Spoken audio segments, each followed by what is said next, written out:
Buenos días, compañeros. ¿Me pueden decir si se escucha bien?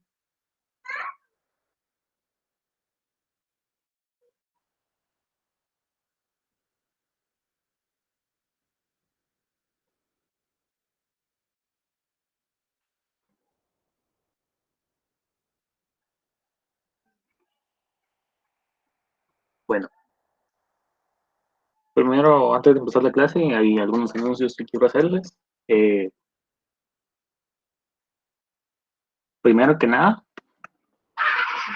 no sé si ya les habían comentado en alguna ocasión o algo por el estilo, pero todavía no existirá ninguna segunda práctica. Lo que sucederá entonces es que el proyecto y segunda práctica se fusionará.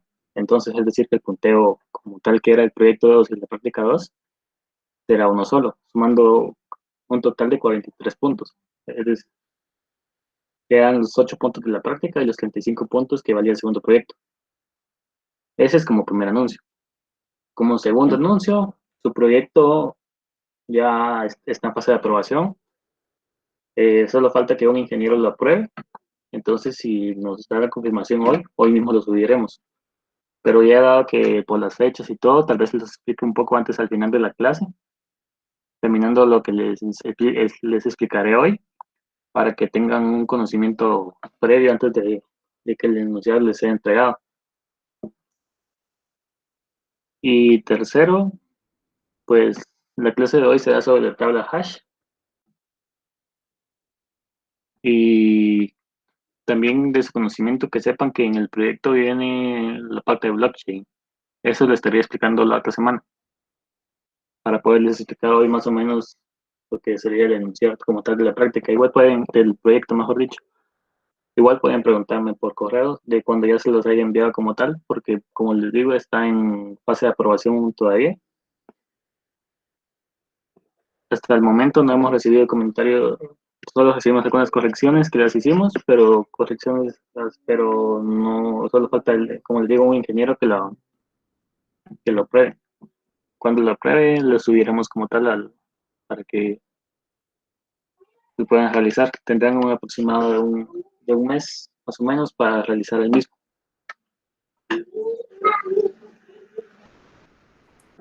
Disculpa, ¿puedes repetir el punto uno?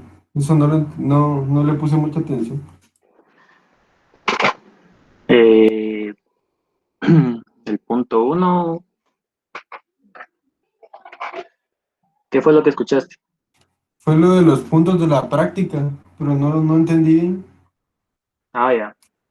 Como es que ahora ya no habrá segunda práctica, solo habrá segundo proyecto. Es decir, que práctica 2 y proyecto 2 serán fusionados. Y los puntos de la práctica pasarán a ser puntos del proyecto 2. Entonces, antes el proyecto 2 valía 35 y 8 puntos de la práctica. Ahora vale 43 el proyecto 2 por cuestiones de tiempo, ya que si le dejamos práctica 2 y proyecto 2 no daría el tiempo suficiente para hacer estas dos. Gracias. ¿Alguna otra duda respecto a los puntos que les dije?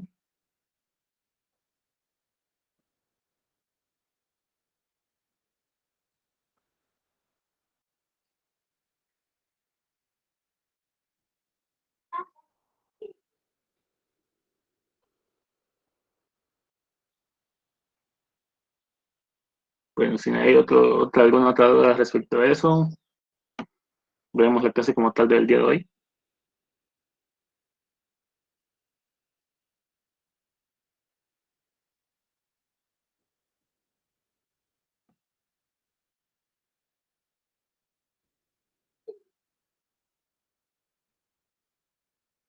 ¿Sí pueden ver en mi pantalla? Sí. Gracias.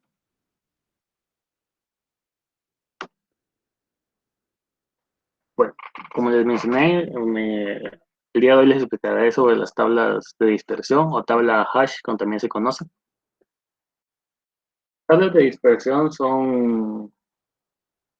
puede decir que son como un tipo de arreglos, pero ahorita vamos a ver la diferencia como tal respecto a las tablas de dispersión con un arreglo, pero también tienen su parte de búsqueda e inserción, son más rápidas que otros tipos de estructuras por la forma en que se inserta, su acceso es más rápido y como dice aquí, se hace uso de un arreglo. Esa puede ser una forma, o bueno, casi siempre se hace de esa forma, de la forma de un arreglo. Volviendo, como dice aquí, a una estructura básica de almacenamiento. Estas fueron como al principio del curso les lo dije, como las estructuras más básicas y son estáticas, no son dinámicas como las que hemos visto hasta ahora, como las listas enlazadas, listas dobles, de los árboles, todos los tipos de árboles que vimos, todas esas son estructuras dinámicas. En cambio, esta es una estática, pero que tiene sus particularidades, como iremos viendo en el transcurso de la clase. Pero a diferencia de, de las otras estructuras, y a diferencia de un arreglo normal, lo que hace más mejor, o lo que hace mejor, mejor dicho, a esta estructura en cuanto a búsqueda, es que a cada dato que se inserta en el arreglo se le asigna una clave y su valor. Esta clave se inserta en el arreglo o en la tabla hash como tal, de, usando una función que se llama función hash. Esta función sigue una serie de algoritmos, ya sean matemáticos o algún otro tipo de algoritmo, que él transforma el dato, le da un valor, con ese valor le indica una posición en el arreglo y en esa posición se sabe que se va a encontrar su clave con su valor y que tiene una de las funciones de acceso más rápidas, que es la inserción y el borrado, que tiene una complejidad de O grande de 1, siendo muy rápido en este caso de realizar este tipo de operaciones. Si se recuerdan lo de complejidad o los algoritmos, la O grande o la función O grande, eh, solo nos indicaba qué tan eficiente es un algoritmo o una estructura a la hora de utilizarla. En este caso, si se recuerdan, la mejor es la logarítmica, cuando hay una cantidad de datos muy grande, pero siendo esta una constante, se podría decir incluso que es mejor, porque es una constante de 1 y es fija, no cambia ese valor, a diferencia de cuando es una exponencial o cuadrática o algo por el estilo. Y las desventajas principales de la tabla de dispersión, tabla hash, es que tiene un tamaño limitado.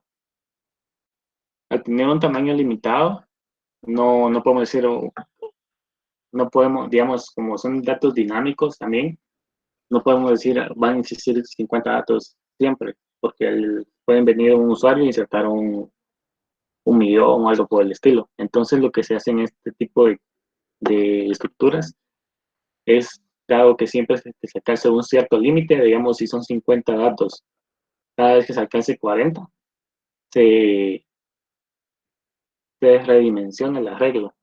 Es decir, que el arreglo crece y se copian los datos que estaban en la regla anterior con tamaño 50 a uno que tenga tamaño 75, por ejemplo, según la redimensión que se quiera hacer. Se copian los datos tal como estaban hacia este nuevo arreglo y los nuevos datos se van insertando en este arreglo ya redimensionado. Como les dije, es cada vez que se alcanza un cierto límite. Ya lo iremos viendo un poco más adelante. También otra desventaja, se podría decir, es que en una tabla hash, como les dije, se usa una función hash. Esta función hash no siempre nos va a dar posiciones consecutivas para almacenar un valor. Nos puede dar, digamos, primero que almacene en la posición 5, después en la posición 40, después en el 35, después en la 7, después en la 15 y así. No tiene por qué ser consecutivo. Y lo que significa que a la hora de acceder a un valor, o si estamos buscando un valor específico, tenemos que recoger todas las reglas para poder encontrar el mismo. Esa es como una de las desventajas, se podría decir.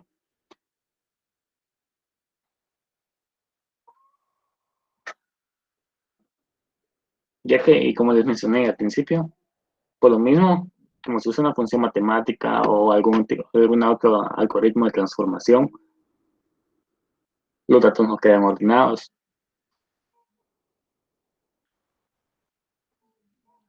Si existieran datos duplicados, aquí vienen como que varios criterios.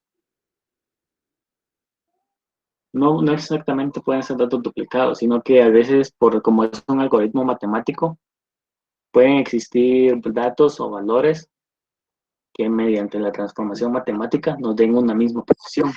Si nos dan una misma posición, lo que sucede es que existe una llamada colisión. En este caso, hay dos formas de tratarlo en la tabla hash. Como, como bien se tiene por colisión, es que se chocan dos valores o más de dos valores en la misma posición. En algunos casos, lo que se hace es, dada una colisión, o sea, si en la regla esa posición está ocupada, hay una colisión, se busca otra posición que esté libre. Pero hay otro tipo de soluciones, como que cada tabla hash en cada posición del arreglo exista una lista de datos o lista de nodos, como lo quieran ver. Y cada vez que exista una colisión, en vez de buscar otra posición en la tabla hash, lo que se hacen es insertar en la lista. Igual se lo voy a explicar un poco más a fondo o a detalle con los ejemplos. Veámoslo aquí. Aquí están las claves como tal y aquí está su hash. Como les mencioné, pasa por una función hash. La función hash es lo que hace en sí, es darle su posición en el arreglo. Por ejemplo, aquí John Smith, al pasar por la función hash, le da la posición 2. Sandra D, igual le da la posición 2. Esto es lo que les digo con la llamada colisión, que se encuentran en una misma posición del arreglo y esto no es permitido. Pero no siempre sucede esto, siempre con otros valores, como Lisa Smith, le da la posición 1 y Sam le da la posición 4 y los demás valores están en nulos o vacíos, como lo quieran ver, y tampoco están de forma consecutiva. Aquí hay espacios en blanco como para hacer efectos en la posición 3 y en la posición 0. El arreglo están vacíos y puede que nunca se lleguen a utilizar si no se insertan más datos.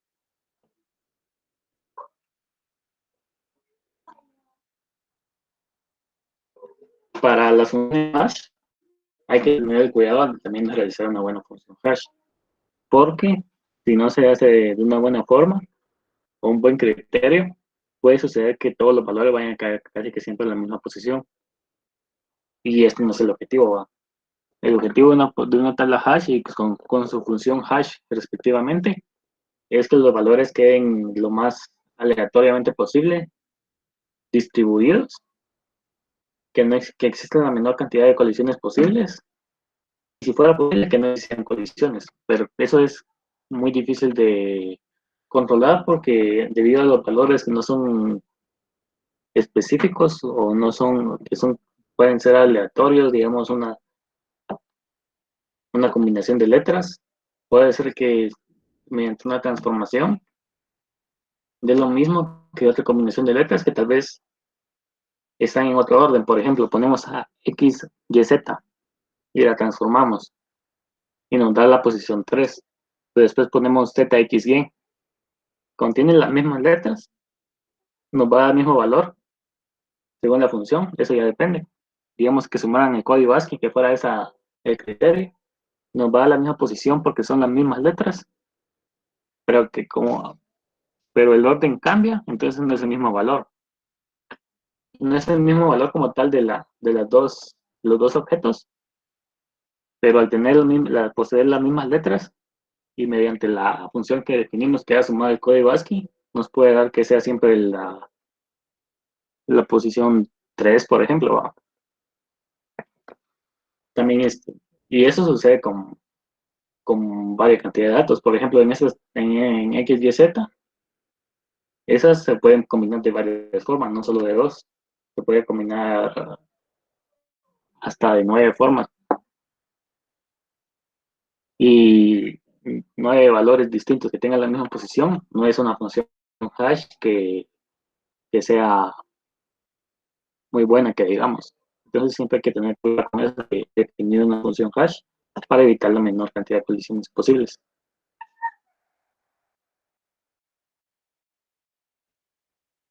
Entonces, por otro lado, está la función hash que es correcta o que sí lo hace de buena forma, pero también aquí hay un ejemplo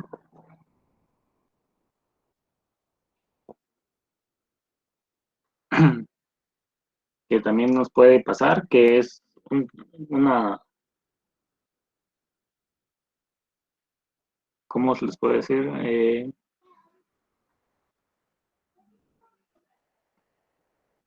Que si tenemos un arreglo muy pequeño, pues la cantidad es muy grande, eso también nos puede influenciar en nuestra función hash, porque la probabilidad, como dice aquí, de que caiga en una misma posición es más alta si el arreglo es muy pequeño. Entonces también eso tenemos que definirlo. Por ejemplo, si vamos a ingresar una cantidad de 30 datos, no vamos a poner un arreglo de 30. ¿Por qué? Porque la probabilidad de que los datos caigan dentro de dispersos, por así decirlo, dentro de un arreglo de 30 es más baja que si ponemos un arreglo de 50 o 75. Nos garantizamos que si ponemos un arreglo más grande, la cantidad de datos que nos van a ingresar, los datos van a quedar un poco más dispersos, no van a existir tantas colisiones y funciona correctamente. Además, que hay que cumplir con el criterio de que siempre llegar a un límite para poder redimensionar el arreglo. Y el límite no tiene que ser el mismo que es el tamaño del arreglo. Es decir, no puede ser nuestro arreglo de 50 y el límite para redimensionar nuestro arreglo que sea de 50. Debería ser siempre de una cantidad menor. Digamos 40, el límite para redimensionar nuestra tabla hash, y 50 el tamaño de la tabla hash como tal.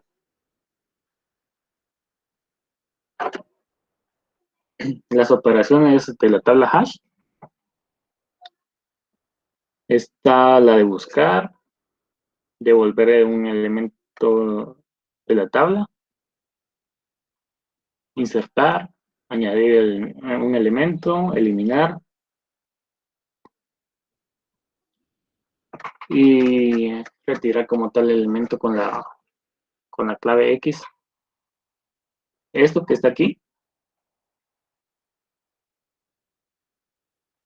bueno, como hay dos formas de buscar, digamos la de buscar, se busca un elemento y se da la clave.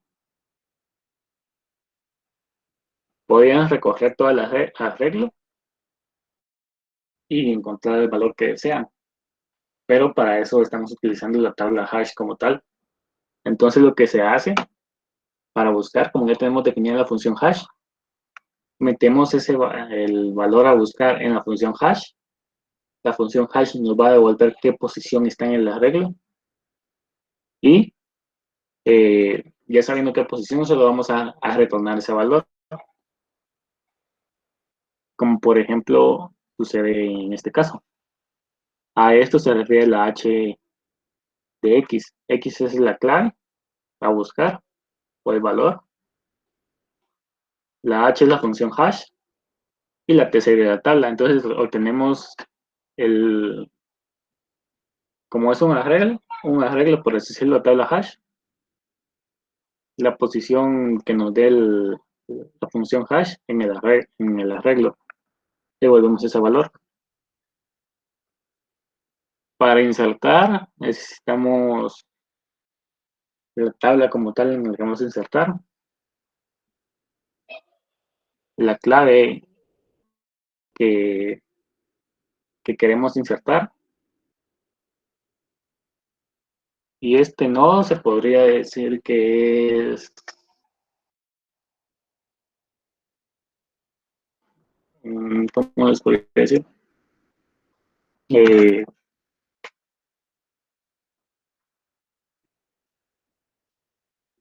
les podría servir para indicar si hay una colisión o algo por el estilo, para tener como referencia algo. En sí no es tan necesario, serían solo estos dos, la clave y la tabla. Y el nodo lo utilizarían más que todo en casos de colisión, tengo que sea diferente al valor de nulo. En el caso de la colisión, para saber por qué nodos ya pasaron y no estar repitiendo los mismos, las mismas posiciones, ya que los insertarse, si se han dado cuenta, en casi todas las estructuras que hemos usado son de forma recursiva. Para no tener variables globales o algo por el estilo, pueden utilizar este tipo de nodo para saber en cuál ya pasaron o como algún tipo de auxiliar para algún otro tipo de operación.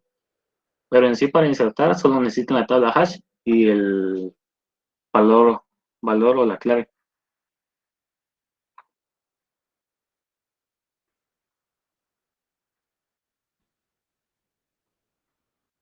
Lo de añadir el elemento es la forma resumida de cómo se lo expliqué, así como se obtuvo, solo con la función hash la mapea, o sea, hace su transformación teniendo la posición y la inserta en la posición exacta del arreglo que nos dio la función hash. El eliminar de la misma forma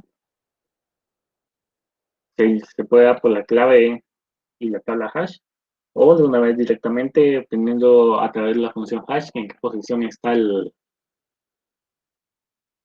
valor que queremos eliminar y lo eliminamos. Aquí pueden, normalmente, o una forma más fácil de saber si nuestra tabla hash en una posición está libre es dejándola en nulo. Pero también existe algunos criterios que, digamos, lo pueden poner en cero o pueden poner algún, tal vez no un texto como tal, pero pueden poner algo que les indique, ya sea un booleano o algo por el estilo, que la posición está libre. De preferencia o por facilidad es mejor apuntarlo a nulo para evitar más tipos de validaciones. Las colisiones, como les dije, sucede cuando se intenta insertar un dato en una posición que ya está ocupada. ¿Qué sucede en estos casos? Tenemos que utilizar lo que se llaman saltos, es decir, vamos a realizar una nueva búsqueda para encontrar una posición libre. A eso le podemos llamar saltos, o utilizar memoria dinámica. Vamos a ver lo que serían los saltos. Un salto consiste en buscar en otra posición, básicamente, a partir de donde nos encontramos. Existen varios tipos de saltos. Pueden ser buscar en la siguiente posición, después en la siguiente, es decir, n más 1, después n más 2, después n más 3, y así consecutivamente. O pueden existir saltos de posición diferentes, es decir, buscando en las pares, en las impares, o primero en las pares, después en las impares, y así. O sea, es, cada quien puede definir como que su tipo de salto, y no existen solamente estos que muestro como aquí, como tal, como en estos ejemplos.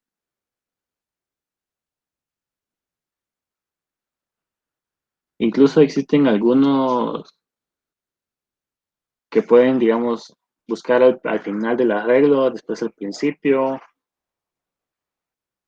después al final otra vez, pero ya una posición anterior, al inicio una posición más uno, pero aquí hay que tener algo en cuenta. Lo ideal en una función hash, o en una tabla hash, es que el valor esté lo más cercano posible al valor que da su función hash. Eso es lo ideal, sí, porque lo mejor sería que siempre estuviera en el valor que da la función hash, pero como si existen colisiones, se tienen que realizar los saltos, entonces lo mejor es que esté lo más cercano posible a donde nos dio la función hash el valor. ¿Por qué? Por cuestiones de búsqueda, porque si lo ponemos al final, podemos alterar el posible valor hash de otro valor. Es decir, como si ponemos, por ejemplo,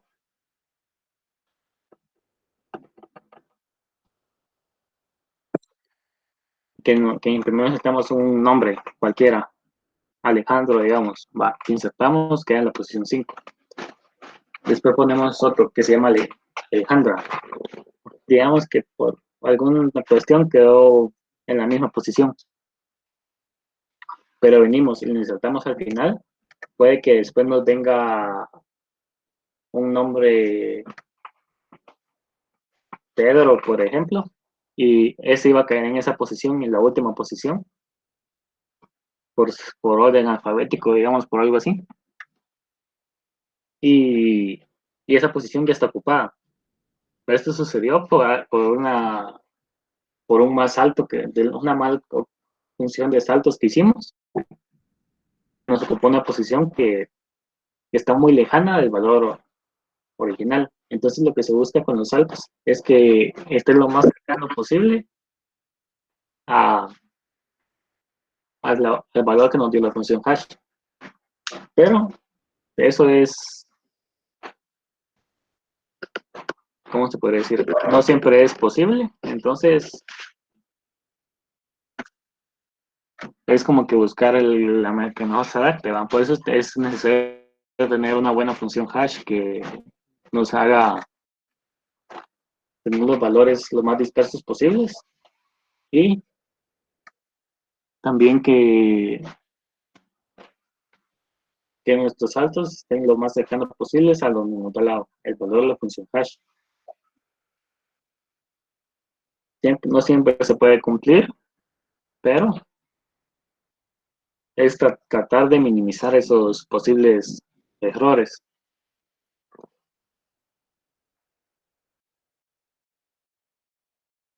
Aquí hay un ejemplo sobre los saltos que les mencionaba. Aquí dice que queremos insertar el 72 y nos damos cuenta que ya está ocupada.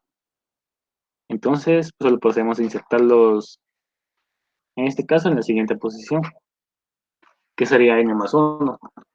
Si esta ya estuviera ocupada también, antes, digamos aquí, que aquí hubiera un 35 o algo por el estilo, o un 62, venimos y mencionamos pasar para la posición 4. Aquí hubiera estado el 62 y aquí el 72. Ese es como que uno de los criterios puede ser tanto para, Disculpa una pregunta.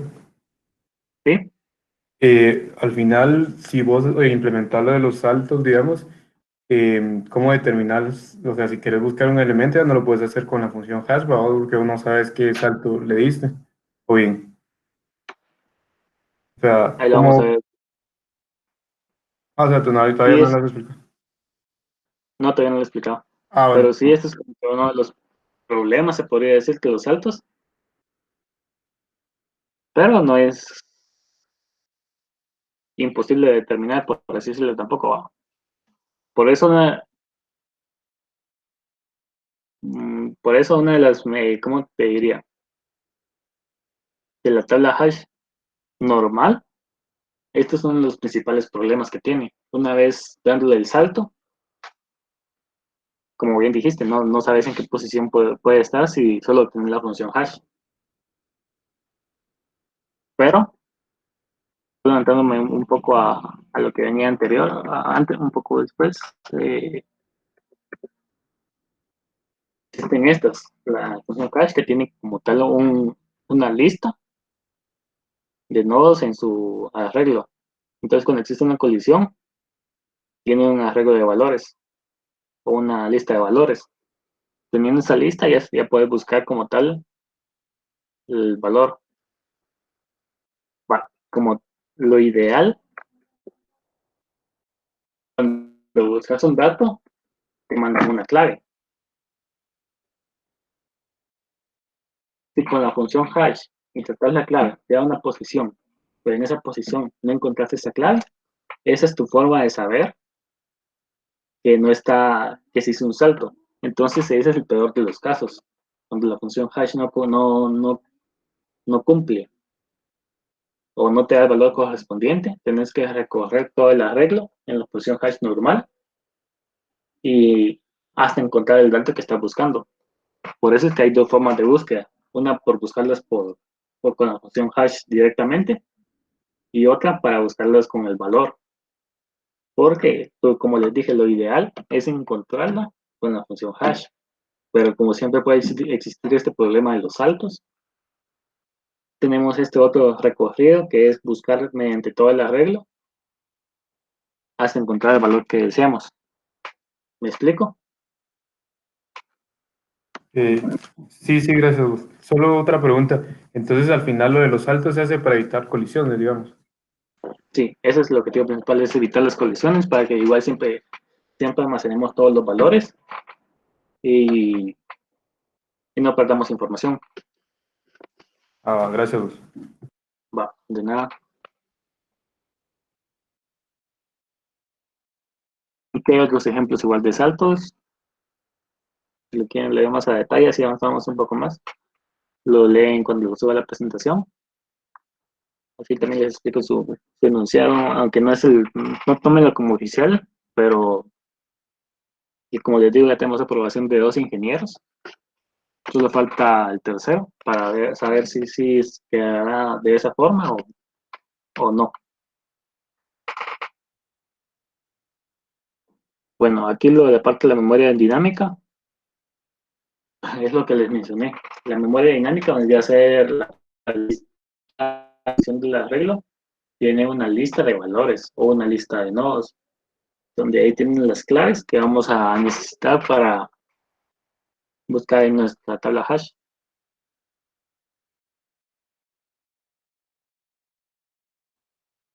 Aquí un pequeño ejemplo. Si queremos insertar estos datos 5, 2, 1 y 7. Esta es por ejemplo, una función hash muy simple. Venimos el 5, le sacamos el módulo, nos devuelve 2 y esta sería nuestra posición a utilizar para determinar la posición en la que debemos almacenar el dato. Nos dio la posición 2 al valor 5, insertamos el 5 en esa posición.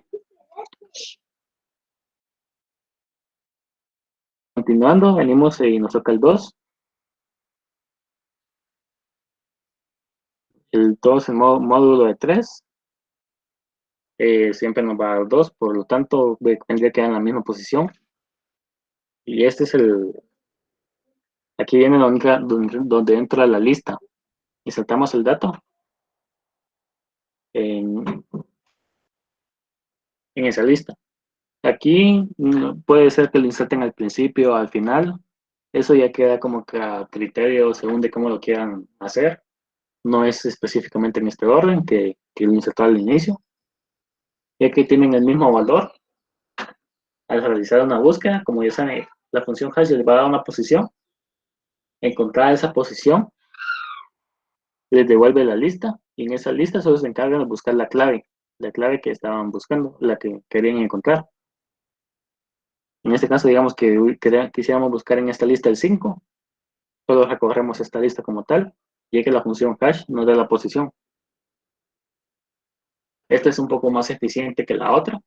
En la otra, si se recuerdan, utilizamos los saltos, y al utilizar los saltos, lo que sucede es que queda en una posición diferente a la que nos dio la función hash.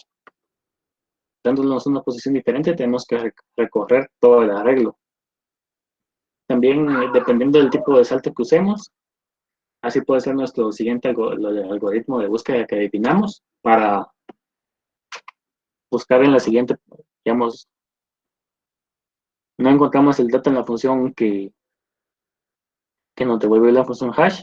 Si nuestro salto es que vaya hacia atrás, buscamos hacia atrás para realizar la búsqueda. Y si nuestro algoritmo es que de los saltos es que busque hacia adelante o inserta hacia adelante, buscamos hacia adelante.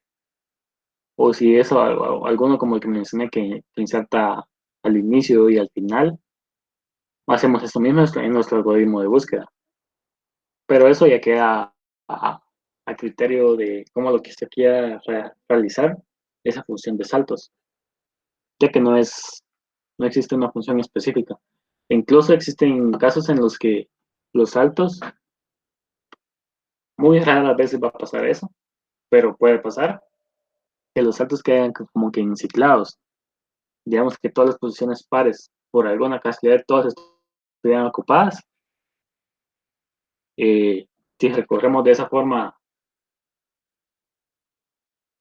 nuestro, nuestro salto, digamos que nuestro salto solo busque las posiciones pares, puede ser que en algún momento todas las posiciones pares estén ocupadas y no encontremos nada y nuestro algoritmo se quede enciclado. Por eso la función de saltos también tiene que ser como que, solo voy a ver los comentarios, si hay alguno. Eh, Nuestro algoritmo de saltos tiene que ser como que específico o intentar que busquen todas las posiciones de la regla y no solo en algunas. Es decir, no solo en las posiciones pares, también en las tanto posiciones pares como pares. Es decir, que al final recorre toda la regla. Puede ser de las funciones más fáciles, es solo buscar en la posición siguiente, siguiente, siguiente, siguiente, siguiente. Y si en dado caso se nos acaba la regla, empezar desde el inicio. Eh,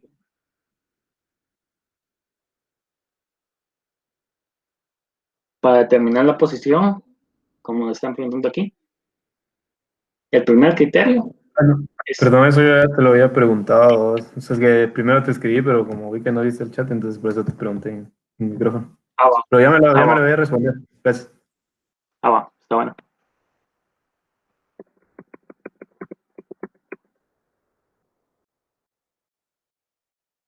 No sé si tienen alguna duda hasta lo que les he explicado ahorita.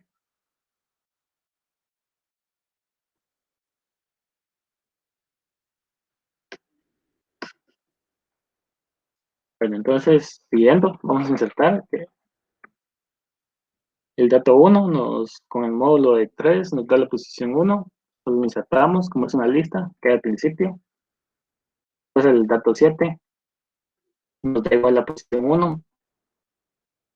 Esta función hash, como bien les dije, no es una posición muy buena, va, una función muy buena, porque da muchas colisiones. Y lo que hay que evitar es que el mayor número de colisiones. Pero si utilizan una lista para almacenar los valores que dan colisiones, como o bien el método dinámico, se pueden hacer una función medio buena, por así decirlo, porque al final con que estén los valores en la lista, los pueden obtener. Pero aquí también entra la cuestión de eficiencia o el objetivo de la tabla hash. La tabla hash lo que busca es que se haga un arreglo y que los datos los encuentren muy rápido.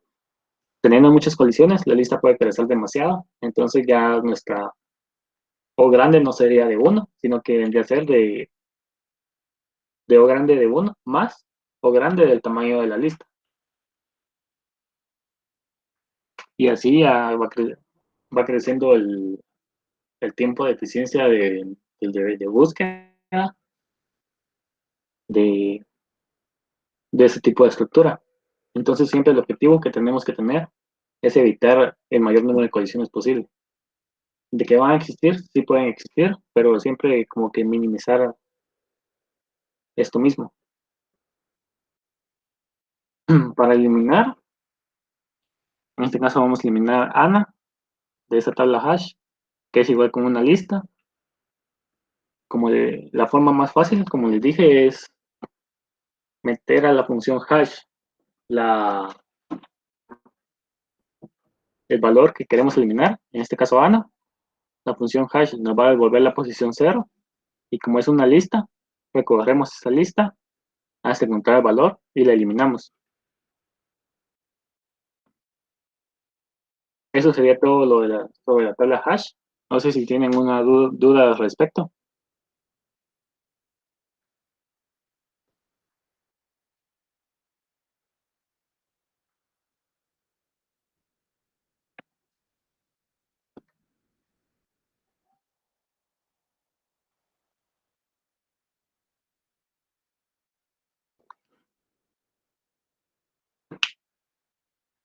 Bueno, entonces, como les mencioné, este proyecto ya lo está en fase de aprobación. Básicamente es una colección, por así decirlo, de bibliotecas, donde cada estudiante va a tener su propia biblioteca. También se utilizará la parte de blockchain en-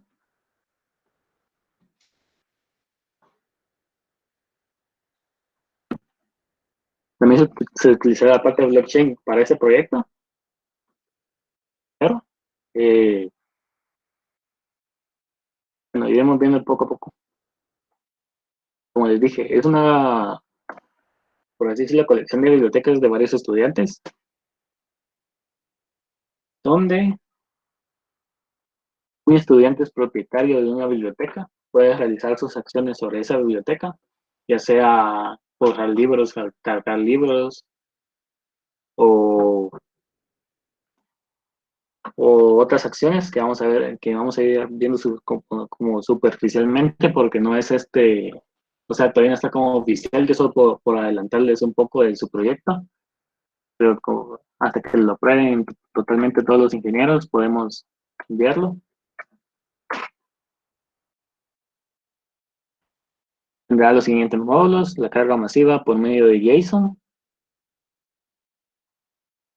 el módulo de biblioteca que permite a los estudiantes interactuar con las distintas funcionalidades de la biblioteca virtual. Como les mencioné al principio, todos los estudiantes tienen su propia biblioteca y la parte de blockchain hace que todas las bibliotecas de los estudiantes se puedan unir y crear una biblioteca virtual donde tienen acceso a todas las demás bibliotecas.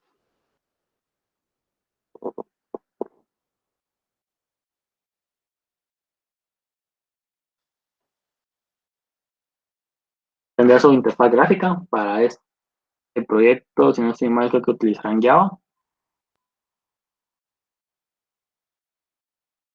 Tienen que poder visualizar los reportes, navegar entre los catálogos de libros, búsqueda de libros existentes de la biblioteca, menú de configuraciones de IP y puertos del servidor, para poder tener comunicación entre las bibliotecas, como les mencioné.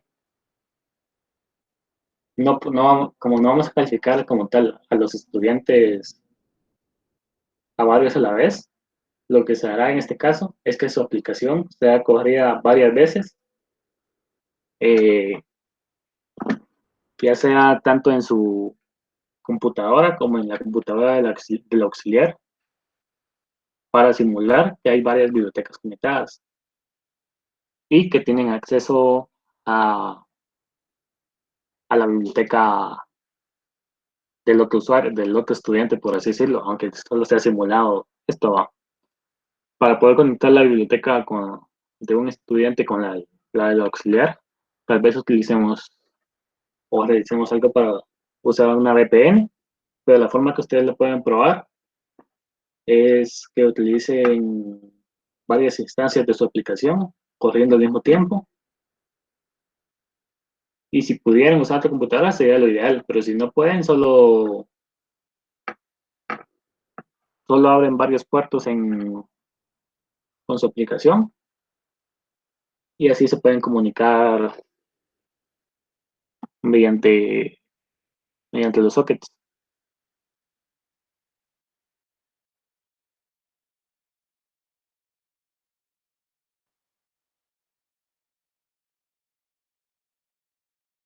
Como aquí está en resumen lo que les decía, que la biblioteca virtual tiene como objetivo principal unificar todas las bibliotecas de la facultad, que serían las bibliotecas de cada estudiante,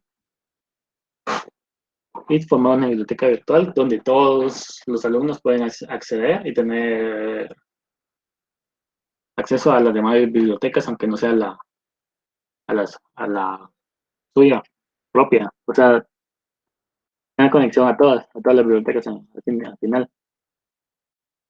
Tendrá sus usuarios para realizar inicio de sesión y todo ese tipo de cosas, donde tiene el número de carnet, nombre, apellido, carrera, password. Aquí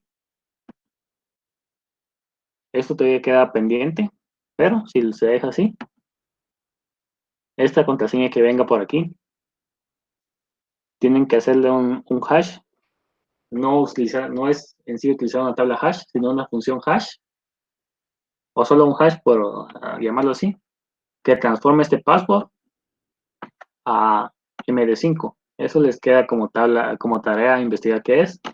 No es tan complicado de realizar, todo básicamente transforma la contraseña en y la encripta, por así decirlo, aunque en realidad solo se utiliza una función hash.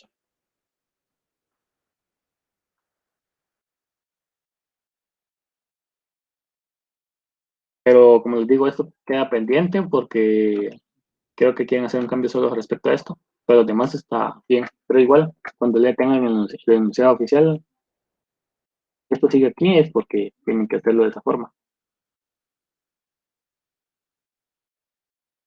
Aquí está la lista de estudiantes o su catálogo de estudiantes, como lo quieran ver. Te da una función hash. Tienen, aquí está su función como tal, donde ingresan el carnet dividido mod size, que vendría a ser el, el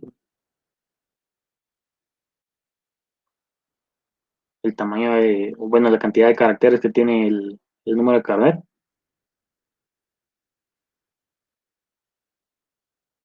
Y aquí está la resolución de colisiones. También el número el tamaño máximo de la tabla hash de 45.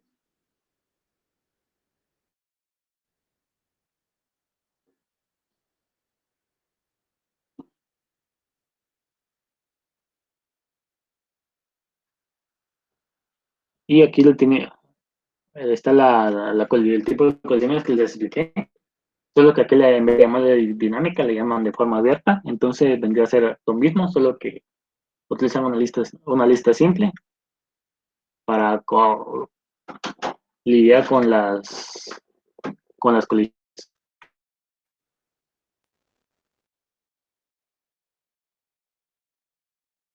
Para cada usuario se puede editar la información, agregar nuevos usuarios o eliminar. El usuario solo se puede eliminar si está dentro de su propio perfil.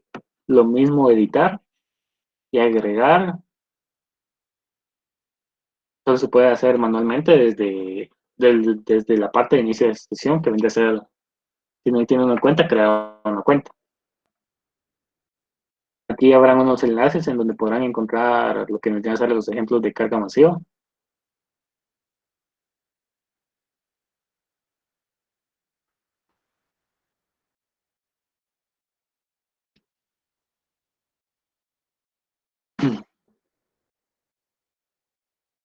Luego venimos al apartado de libros. Los libros estarán, bueno, vamos a ver el archivo de entrada primero.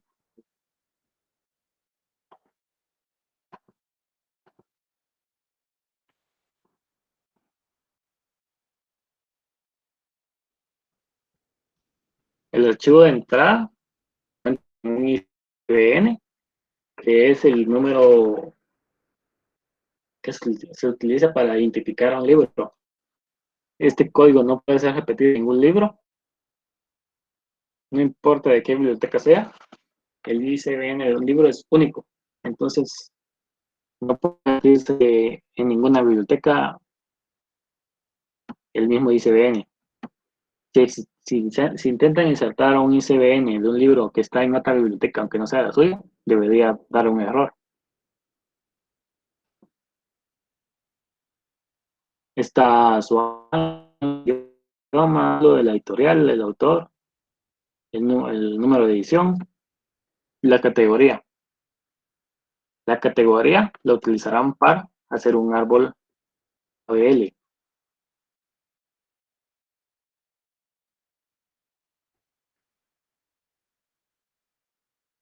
Entonces, en el árbol ABL se ordenó alfabéticamente,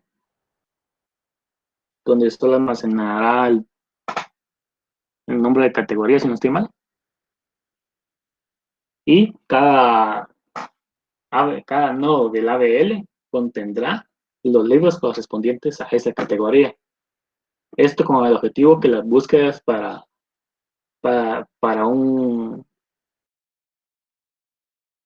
si se desea encontrar un libro, se haga de forma mucho más rápida. Porque si dividen una biblioteca en categorías, o mejor de los libros en categorías, encuentra mucho más rápido un libro. Entonces, ese es el objetivo principal. Teniendo su ABL de categorías y cada nodo del ABL contiene un árbol B con los libros correspondientes a esa categoría nada más, la búsqueda es mucho más rápida. La información que va a volver de cada libro va a ser el ISBN, el título, el autor, editorial, año, categoría, idioma y el carnet del usuario que agregó el libro de biblioteca. ¿Esto por qué? Porque el único usuario que tiene permiso sobre el libro es el que lo creó. Entonces solo él puede eliminarlo, editarlo. No sé si esa función de editar todavía está, pero creo que sí. Vamos a ver. La de baja. La de baja sería eliminar. Creo que no lo de editar al libro no estaba, creo que está más abajo, no recuerdo. Pero básicamente el propietario del libro tiene esas acciones, es el único que tiene permiso de hacer acciones sobre el libro. Por ejemplo, las que mencioné de editar, dar de baja, que sería eliminar, y visualizar el libro si cualquier usuario va, porque cualquier usuario puede venir y consultar esa información.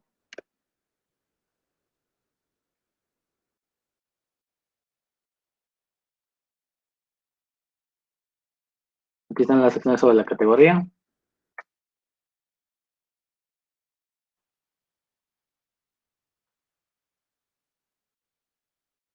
Aquí es lo que les decía que cada nodo del árbol ABL va a tener unas referencias a un árbol B, en donde encontrarán lo que sería los libros correspondientes a esa categoría. La eliminación,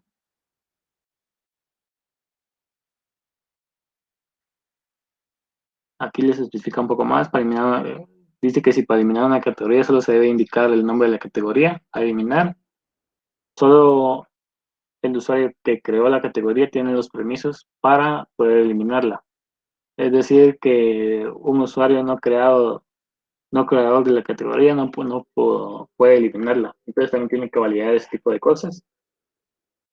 Como aquí, cuando hacen el archivo de carga masiva, sabrán qué usuario creó la categoría. Entonces, esa es la información que tiene que utilizar para validar este tipo de cosas.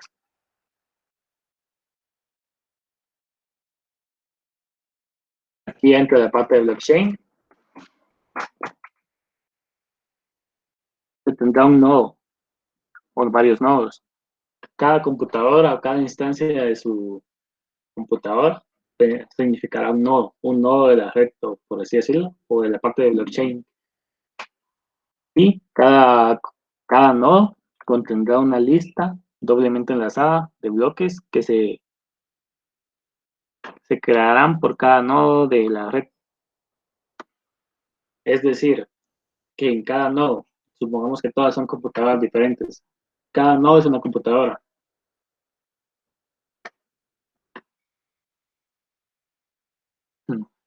Va, teniendo que cada nodo es una computadora, esa computadora tendrá una lista de nodos que podrá hacer referencia a otras computadoras. ¿Me explico ahí? O sea, como cada nodo es una computadora, tiene su IP, el blockchain ha constado una lista de nodos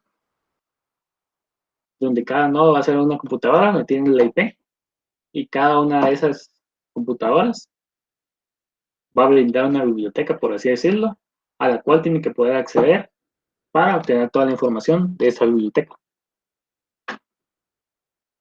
No sé si se entiende lo que estoy tratando de decir. ¿Me podrían confirmar?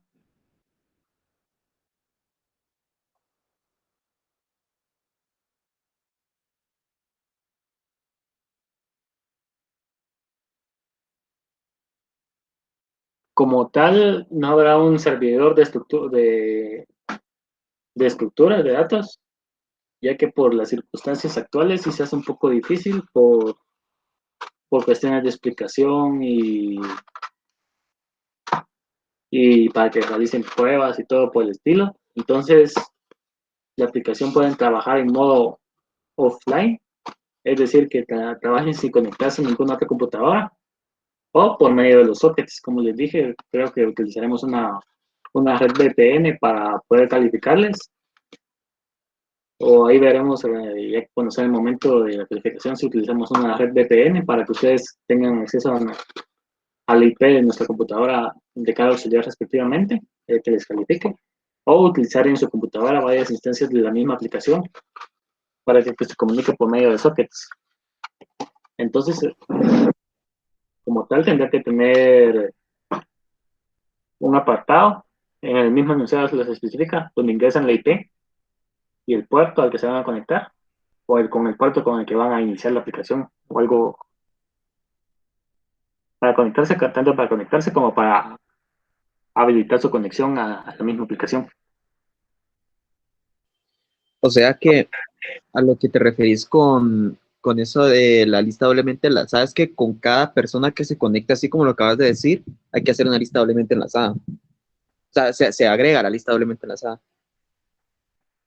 Sí, por así decirlo, digamos que como hay una red de computadoras, una computadora está conectada a otra, y esta otra computadora exactamente no pueden, por así decirlo, una computadora puede estar conectada a otra, pero la primera no necesariamente está conectada a las demás.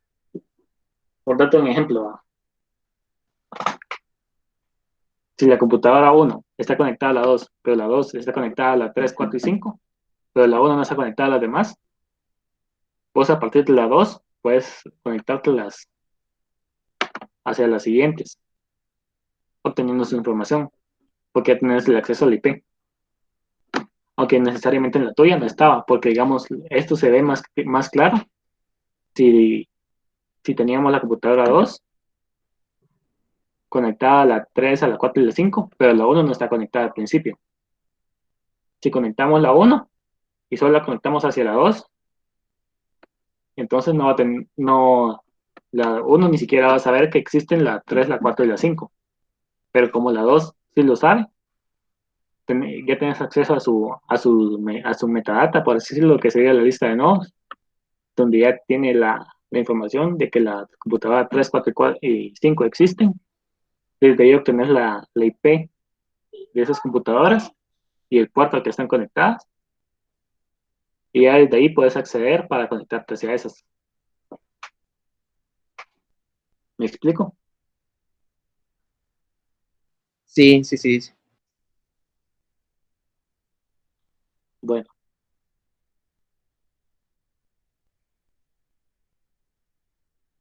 sí se podría decir que todas las conexiones son descentralizadas. Porque, bueno, para la hora de calificación,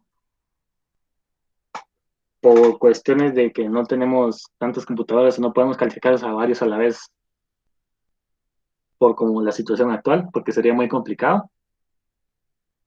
Probablemente, como les digo, solo utilicemos su computadora y la del auxiliar para calificar, utilizando una VPN. Pero lo que haremos ahí para simular varias computadoras puede que sea levantar varias instancias en su computadora como en la nuestra, y ya desde ahí validar si cumplen con esto que les estoy mencionando, con lo del blockchain. Igual tiene la funcionalidad de trabajar de forma offline, donde no es necesario conectarse a las demás computadoras. Igual todo esto lo voy a explicar bien un poco más a detalle.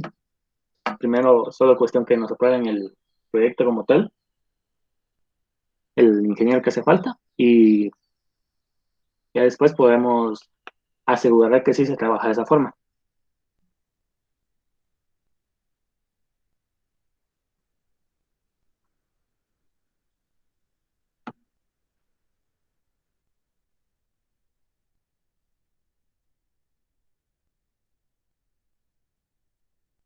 Aquí está lo que les mencionaba. Saben exactamente un nodo va a ser una computadora en sí. Puede ser una única instancia de la aplicación. Es decir, si ustedes tienen 5 instancias en su computadora, esas 5 instancias serán 5 nodos.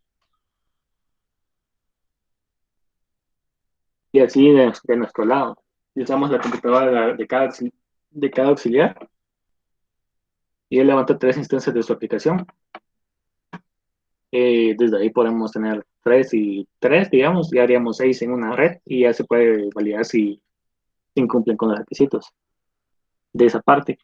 Está la parte también offline, donde solo se utiliza una única instancia para realizar todo esto.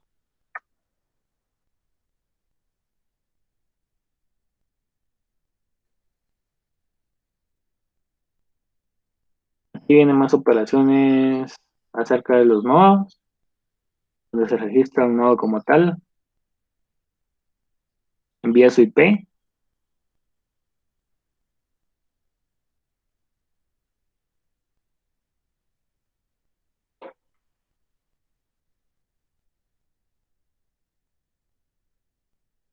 Todo esto creo que lo iremos viendo más a detalle cuando llegue el momento, por lo mismo que falta la aprobación y no quiero explicarles algo que no sé si todavía es oficial, por lo mismo que falta la aprobación de un ingeniero, pero más que todo es porque tengan una idea. Pero aquí como registro un nodo, básicamente es registrar la información de esa nueva instancia, eliminar un nodo, quitan ese nodo.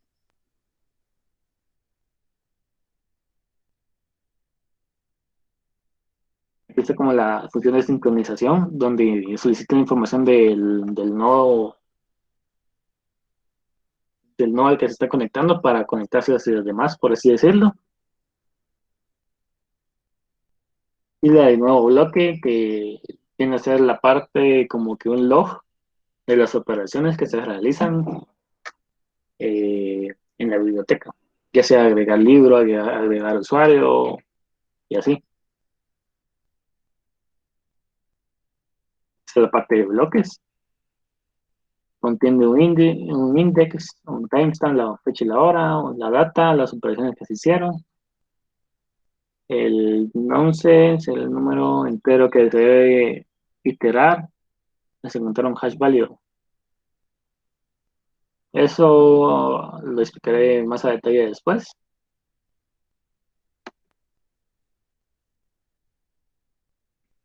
Y también, como se dan cuenta, hay un hash. Este hash igual se lo voy a explicar después más a detalle para no entrar, como les digo, a explicar tanto algo que todavía no es oficial. Ahí hay unos pequeños ejemplos de la información de los bloques, de cómo se crearía un usuario mediante carga más, bueno, cómo se almacenaría el log de lo de carga de tanto de qué es ese es el ejemplo de cómo se tiene que crear un bloque. Aquí donde dice data, almacena la información de la operación que está realizando. Ejemplo de aquí, le dice crear usuario, se guarda la información que se utilizó. Para edición de usuario, igual, guarda la información que se utilizó. Crear un libro, de la misma forma, guardan esa información en la data. Eso es para cada creado un bloque. Eliminar un libro, igual guardan la información que se utiliza. Crear una categoría, de la misma forma. Eliminar una categoría igual.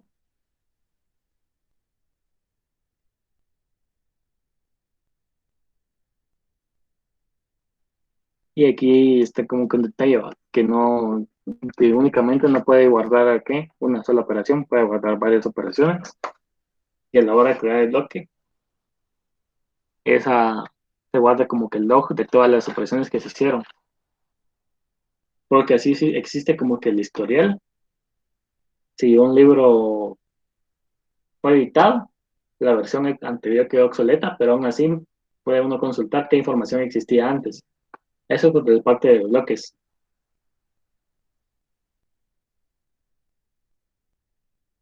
Hay un pequeño ejemplo de cómo podría haber varias versiones en un solo bloque. Y los reportes. Sí, como les mencioné, el lenguaje a utilizar sería Java. El reporte del ABL, el árbol B, tabla de dispersión, el recorrido por orden de AB, en orden y posorden del ABL. La lista simplemente enlazada que representa el nodo de la red y el blockchain que representa el log de operaciones en la biblioteca. Todo eso, esas operaciones entran en editar, eliminar, como vieron, de todo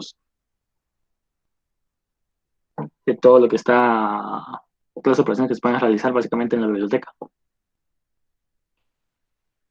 Fecha todavía no hay definida para la entrega ni para su publicación hasta que den su aprobación el ingeniero, pero eh, tendrán un aproximado de un mes, entonces, o un poquito más, eso ya dependerá de qué nos digan los ingenieros. Y no sé si tienen alguna duda así al respecto que tal vez no necesitan a profundidad porque como saben no es todavía oficial, sino que solo les quería adelantar un poco sobre su proyecto. Disculpa, una pregunta. ¿Van a dejar otra práctica? No, solo habrá el proyecto 2. El proyecto 2 será fusionado con la práctica 2 y por lo mismo el proyecto 2 valdrá lo que valía la práctica 2 más el proyecto 2, 43 puntos en total.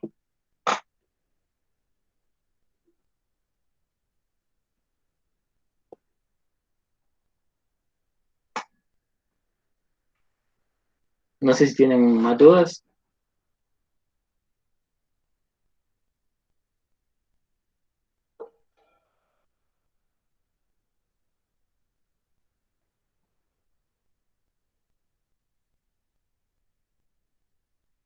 Bueno, si preguntaban si es proyecto práctica, este es el proyecto 2 y el proyecto 2 será práctica 2 y proyecto 2.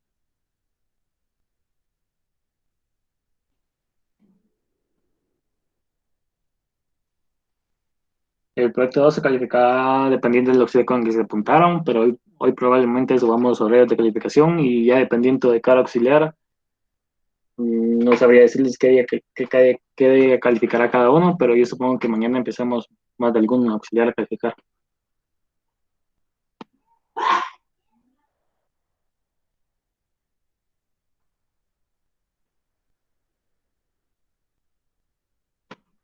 El auxiliar 3 no soy yo, entonces creo que es igual, ahí van a ver cuando les toque el momento.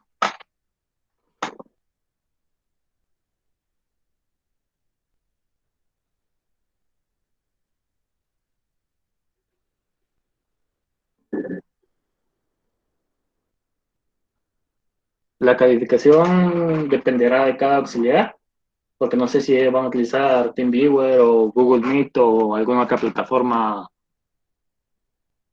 por el estilo, o Hangouts, por ejemplo. Yo en lo especial estoy pensando si utilizar a Google Meet o TeamViewer para controlar su computadora, pero creo que me iré por TeamViewer. Tendrá un aproximado de 35 minutos y como no estoy calificando a cada, y supongo que es el mismo criterio que utilizarán los demás, no estamos calificando más de un estudiante a la vez. No hay una prórroga, por así decirlo, de su tiempo, porque, o sea, es una sola persona, estamos el tiempo completo ahí viendo su aplicación. 35 minutos considero que es suficiente tiempo para poderles calificar. Y si no, y si se pasan de ese tiempo, se quedarán con la nota que obtuvieron hasta ese tiempo.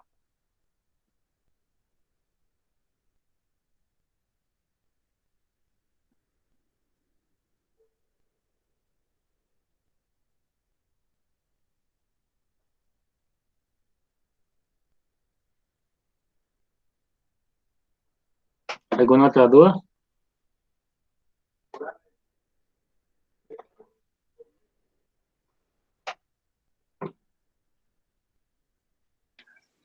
Disculpa la pregunta.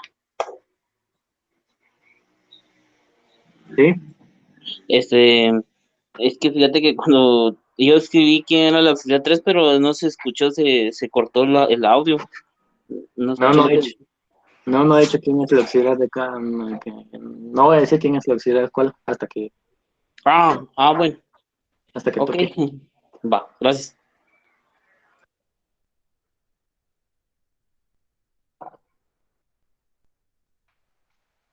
No sé si tienen más dudas al respecto.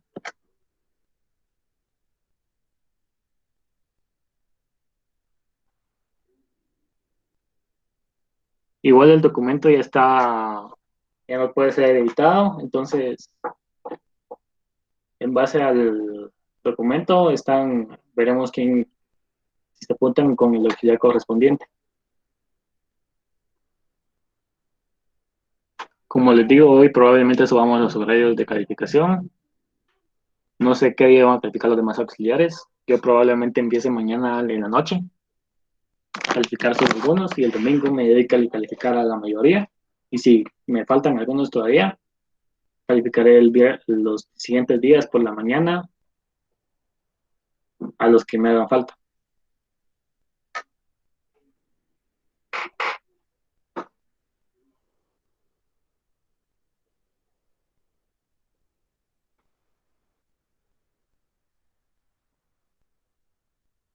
¿Más dudas? No sé si tienen.